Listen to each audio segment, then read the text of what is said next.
I got in fights so often that I couldn't even tell you how many fights I was in 7 years. And I got beat up as often as anybody might have been beat up by me. And at no point did any of that violence make me any less hateful or any less violent. Actually, what changed the course of my life, what brought me from there to here, was very brave people who I claim to hate, who refused to reflect the hostility that I was putting out into the world around me. They refused to be shaped by my hatred. They refused to be subject to my messed up ideology.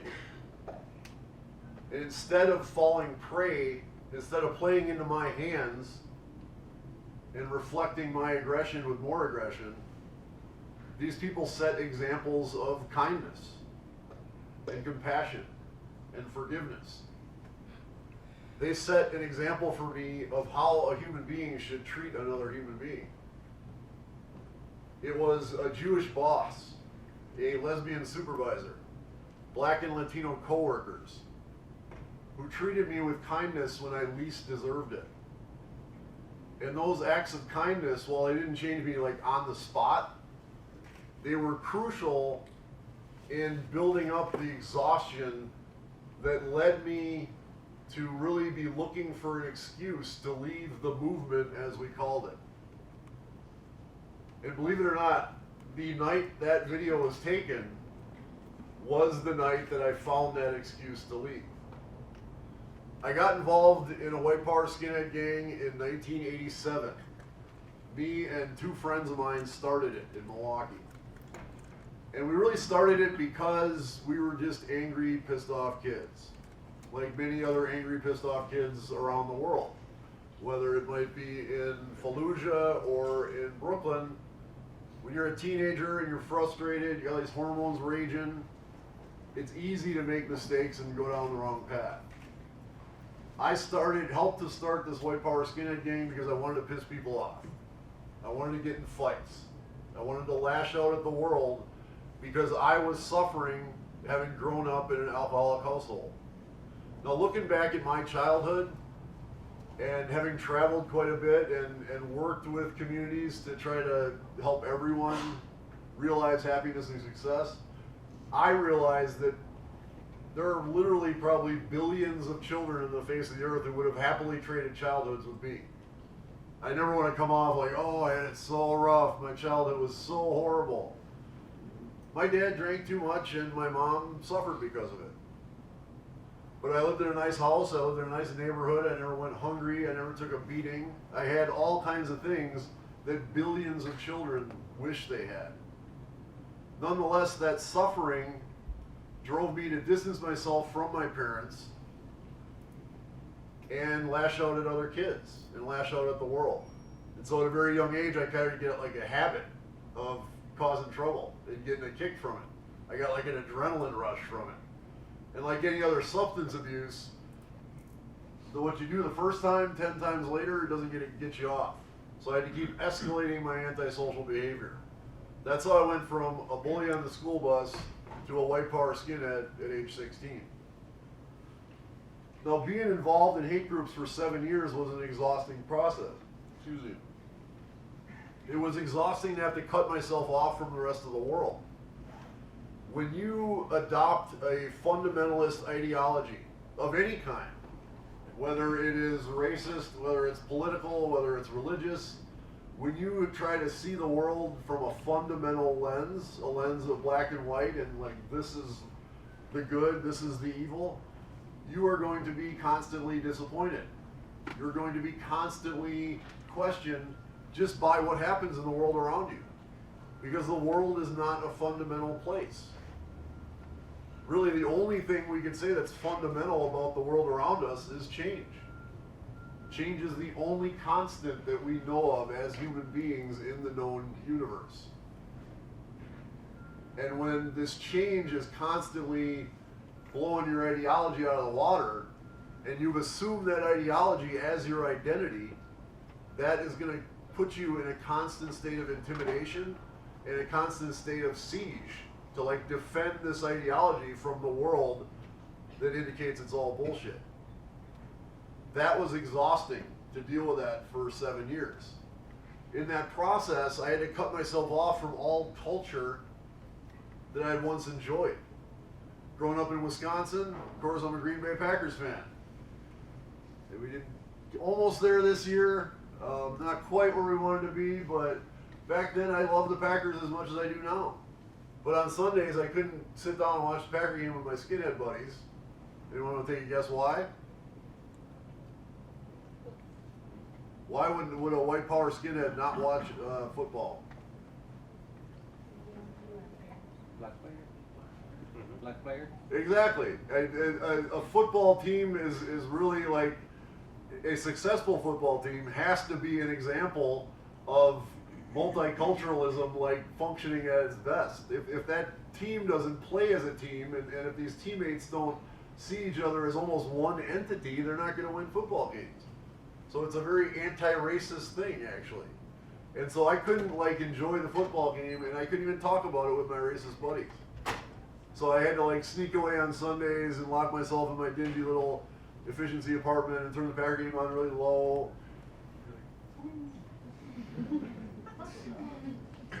And it's ridiculous, but like that was my life. I couldn't watch the Packers.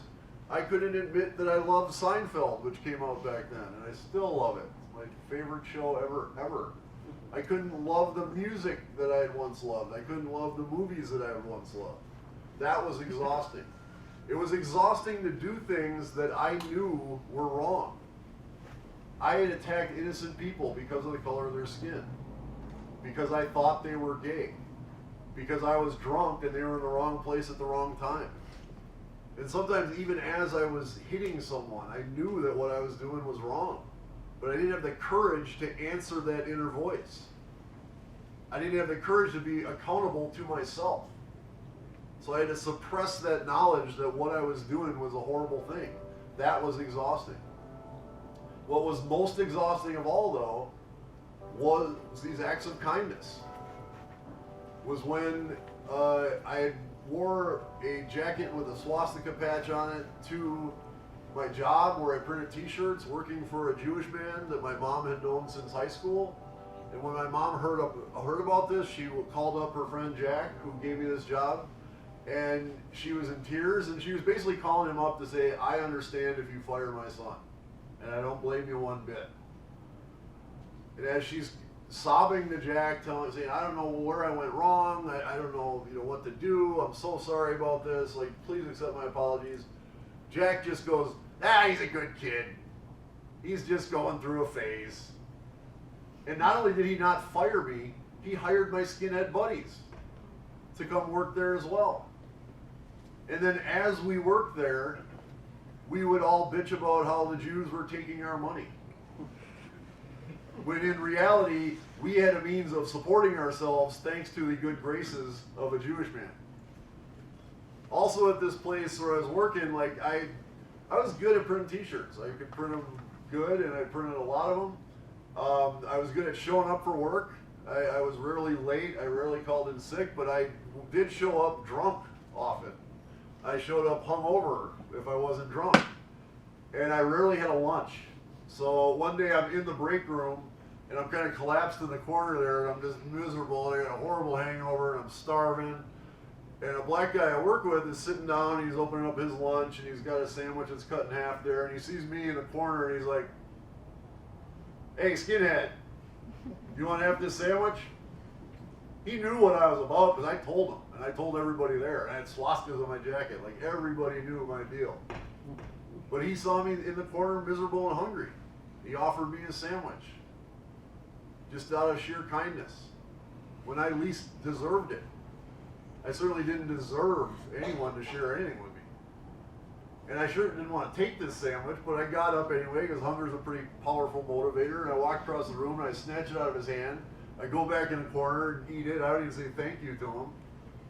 He doesn't even bat an eye. He eats the rest of his sandwich. He goes back to talking with the rest of our coworkers about the Packer game. And, oh, did you remember when that happened? And I'm just like, oh.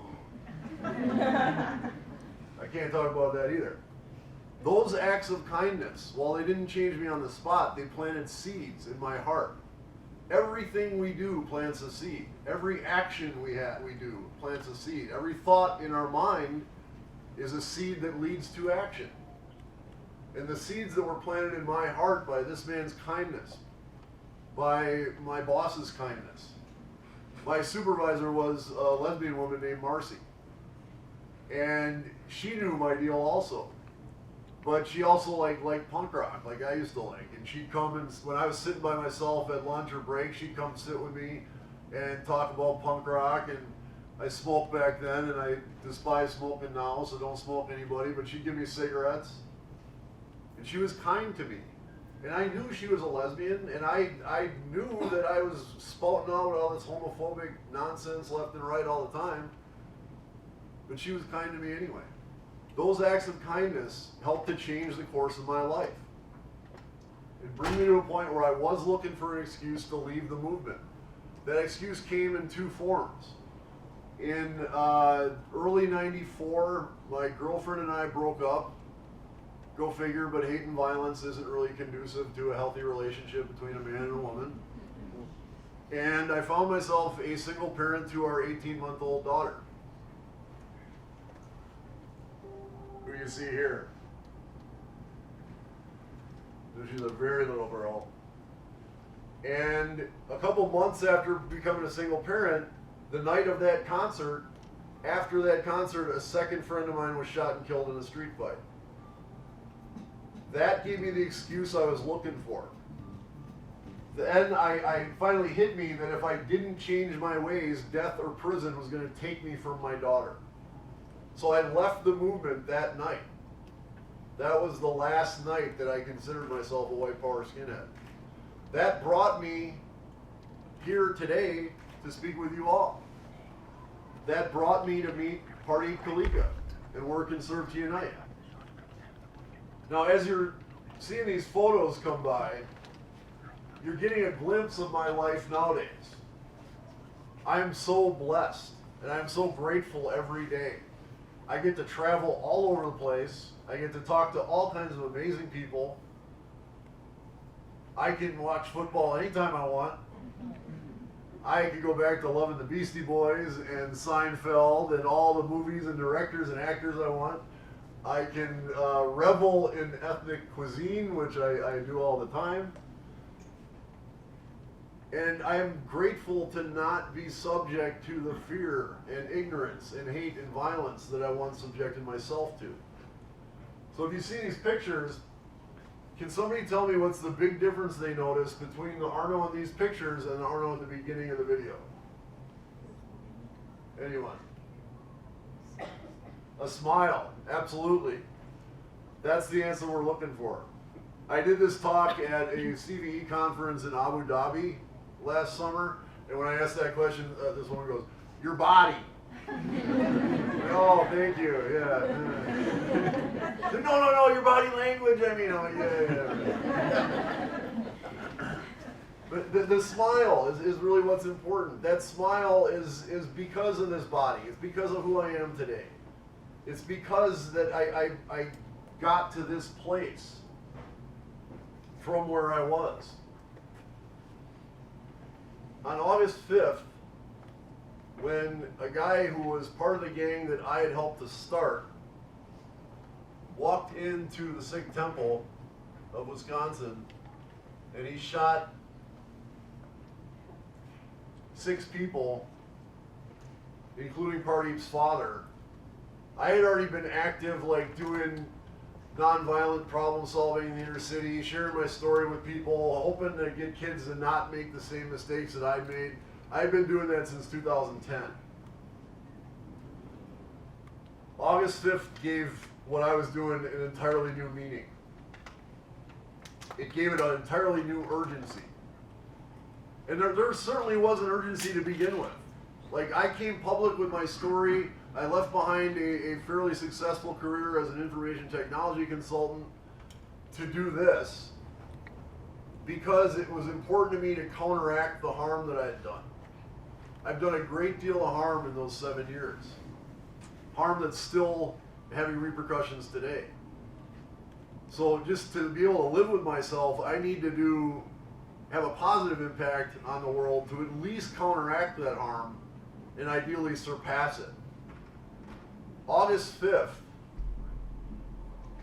the atrocity that happened that day became my opportunity to truly transform atrocity into something that would inspire people to come together from that day forward. I remember the day of the shooting, I was working an IT job and I was in Illinois, and all of a sudden on my Twitter feed, all these things come up. And nowadays it's just sickening that it's no longer like a shock when a mass shooting happens. You're just kind of like, oh yeah, that sucks. Another bunch of people got killed by some suffering fool. But that day especially, I was really hit because this happened in my backyard. And before it was even announced, like I had this really sinking feeling like I have something to do with this. That night it was announced that the shooter was a known white supremacist. I lay awake that evening wondering if it was someone that I had recruited. Or maybe someone that somebody I recruited. The next morning it was announced that the name of the shooter was Wade Michael Page. I didn't know him personally, but in many ways I set the stage that he walked onto. I helped create the environment that he came out of. We were very much the same person in many ways. We were both white power skinheads from the same gang. We were both in white power bands. And so I felt a real urgency to respond to this atrocity in a way that we could transform it into something that would really counter hate and violence. In October of 2012, Pardeep reached out to me. And I'll never forget that day. I got an email from him, and I was like, wow, this is like, he lost his father. And I sat down, I replied to him right away. I went on for a few paragraphs about how sorry I was and how honored I was that he reached out to me. And I had actually planned a workshop at a high school in Wisconsin talking about the shooting and what we can learn from it for the next week. And then I get an email from him. So we exchanged phone numbers. The next day we like text each other a little bit. Oh my God, he texted me. And we're texting, and then we get on the phone and we talk on the phone, and we had a really good conversation. And then we agreed to meet for dinner. Unbeknownst to me, I set Pardeep at ease when he asked me where we should have dinner. Now, I love Thai food. It's probably one of my favorite cuisines out there. Thai and Indian are my all-time favorites. And when Pardeep said, hey, where are we going to eat? I go, let's go to Isan on Farwell Avenue, east side of Milwaukee. I've been known to eat there like 5 days a week. That's how much I love Thai food. Now, I was nervous to meet Pardeep. I had, in the week following the shooting, I've been doing media for 8 to 10 hours a day. I was doing CNN, New York Times, Australian radio, Norwegian newspapers, everywhere in between. And for someone who was trying to transition from an IT career into a career as a speaker and an author, this was really the best thing that could ever happen to me. But all along as it was happening, I never lost sight that like this is happening because one of your guys killed 6 people. And that part of me that hates myself, the part of me that made me hate and hurt people in the first place would kind of peek out. Be like, yeah, clean up, buddy. You're on CNN, go sell a bunch of books. And I even as I knew I was helping to make a positive response to this atrocity, this part of me like wanted to hate myself for it. Later that week, I had like a full-on nervous breakdown. I cried for like 3-4 hours straight. And all I wanted to do was just bring those people back. Go back to rebooting servers. But I knew that couldn't happen. So when I had the opportunity to meet Pardeep, I'm like, man, what am I going to say to this guy? I'm going to like freak out. I'm going to start crying in front of all my people at Isan. Like, oh, what am I going to do? And fortunately, Pardeep doesn't always listen to his wife. Because something happened to him a couple days before that. Usually I listen to my wife. Alright, that's okay. It's on camera, so I want to make sure that. Listen Usually I to listen your to- wife when you get married, people. Yes, yes. Yeah. Yeah, so the week before we met, I'm giving my kids a bath, and by this time my little girl, she's about the age of, she's getting to that age that she doesn't want you looking at her while you soap her down, but you still gotta soap her down. So, because she can't soap herself down, so you're still soaping her down, and I'm trying to like look away and look back at her, make sure we got everything. I look away, look back at her. Meanwhile, in the corner of our bathroom, our bathtub, there's this like spring-loaded sort of hanger that you hang your loofah hook off of, right? And she was like, I don't know about that loofah hook being on that spring-loaded hanger. Can you take that off? I'm like, yeah, I'll get to it. I never got to it. And that day, as I turned around to look at my daughter to give her that cleaning, come back, and that loofah hook, which is like a sort of a metal hanger type of width and length, goes right through the bottom of my eye. It comes out the top. Now the good news is it did it really quickly. It kind of just sliced through it like it was like butter, and came out the other side. But then my daughter, being in the bathtub, starts to like sort of panic and then like, oh my God! So she grabs the spring-loaded rod off the wall with that loofah hook in my eye. And meanwhile, she starts to like tug on that pole, trying to get it out, trying to save Dad. And I can feel the back of my eye sort of coming out. And I'm like, we have any eye surgeons in here? So there's like some blood vessels that connect your eye back behind the socket. And I feel I'm like, okay, I can yell at her, but she's probably gonna panic more and pull this thing even harder, and thus pull my whole eyeball out. So I said, baby girl, please, let that pole go, And she does, but the pole's still like hanging and my eyes in there. So eventually I get the loofah hook off of the pole, and then I take the loofah hook because I can't pull it out this way, so I have to take it out the same way that it went in. So I take it out and look at my hands, and all this blood just starts to kind of spurt out, and I'm like, oh no, this is not going to be good. So I kind of go look in the mirror, but my eye is pretty much just sewn shut. Tell the kids to get dressed. We run over to the hospital. As we run over to the hospital, we literally, I'm telling you, we ran to the hospital. And we didn't get in the car, we ran in our panic over to the hospital.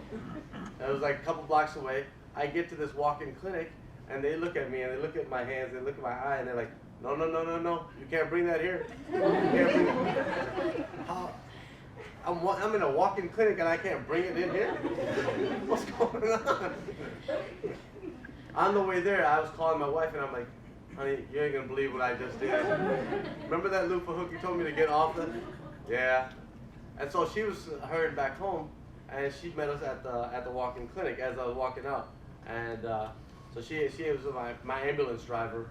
We get to the actual like ER clinic, and the doctor comes out, takes a look at me, and is like, Pardeep, you have